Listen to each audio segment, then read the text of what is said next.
So on our last day together for this devotional, I want to stop and say thank you for taking time out of your busy schedule to join me. I hope that each day has been an encouragement to you and that God has used our time together to strengthen your relationship with Him. But I want to challenge you today with this thought. Have you ever stopped to consider that the shepherd David writes about here is also the same God that led Moses, the same God that spoke to Abraham? That's amazing, but let's take it a step further. Have you ever stopped to consider that this same God that led David, Moses, Abraham, and others is also leading you? Oh man, the same God that spoke to Moses in a burning bush is the same God that speaks to you. The same good shepherd David got to know is also the same good shepherd that pursues you and desires to be your shepherd just like he was David's.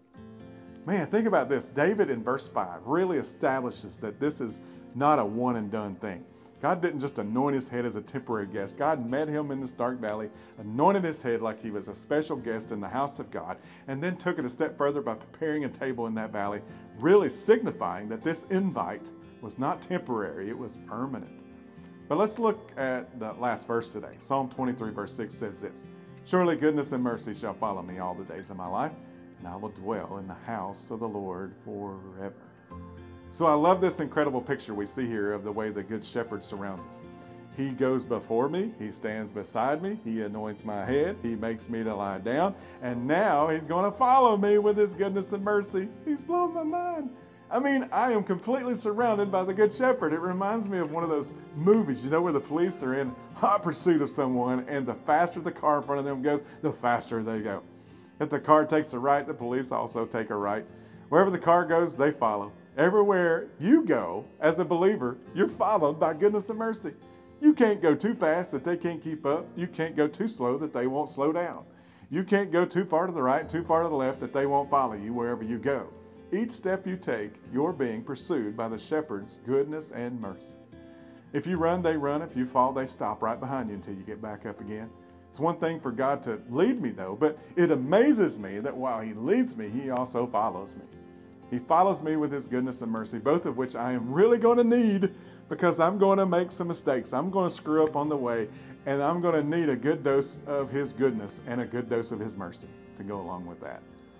But last but not least, it's vital that we really take in that last sentence of Psalm 23, which is so huge. I will dwell in the house of the Lord forever. Man, think about that. If my relationship with the shepherd is not one that says He is my shepherd, He is my God, then we aren't dwelling in the house. We're simply just visiting. And while a visitor may enjoy some of the privileges of being in the house, it's the ones that dwell in the house that enjoy the full provision and protection of that house. You see, God didn't invite you or me or any of us over so we could stay the night and then leave. God invited you and I over so we would stay. Don't worry about packing your suitcase. God has all you need because He's not going to invite you to stay if He wasn't already prepared for you before He asked you to come and dwell in His home with Him. See, when I dwell in His house, I enjoy the full benefits of dwelling there. God never intended for me or you to be a part-time child. As my wife likes to remind me and others from time to time, God does not have grandchildren. God only has children. I love that. We are all equal and all fully loved by our Father. See, this picture that David so beautifully paints for us in Psalm 23 is confirmation for all of us that God is ever present in our lives and His house travels wherever we find ourselves because His house isn't a structure. His house is His presence. See, God doesn't need for us to be experiencing favorable circumstances in order for Him to protect or provide. God can bless us even in the midst of our darkest hour. So be encouraged today. God desires for you to dwell in the house of the Lord, not just for a hot minute, but forever. And don't wait until heaven to dwell in the house. Go ahead and start dwelling in His presence now. Blessings to you guys, and thanks again for joining me. And I pray that God overwhelms you with His presence, His protection, and His provision. And I pray that even after our time here together in our devotion, that God will continue to speak from the depths of every single verse of His Word in your life.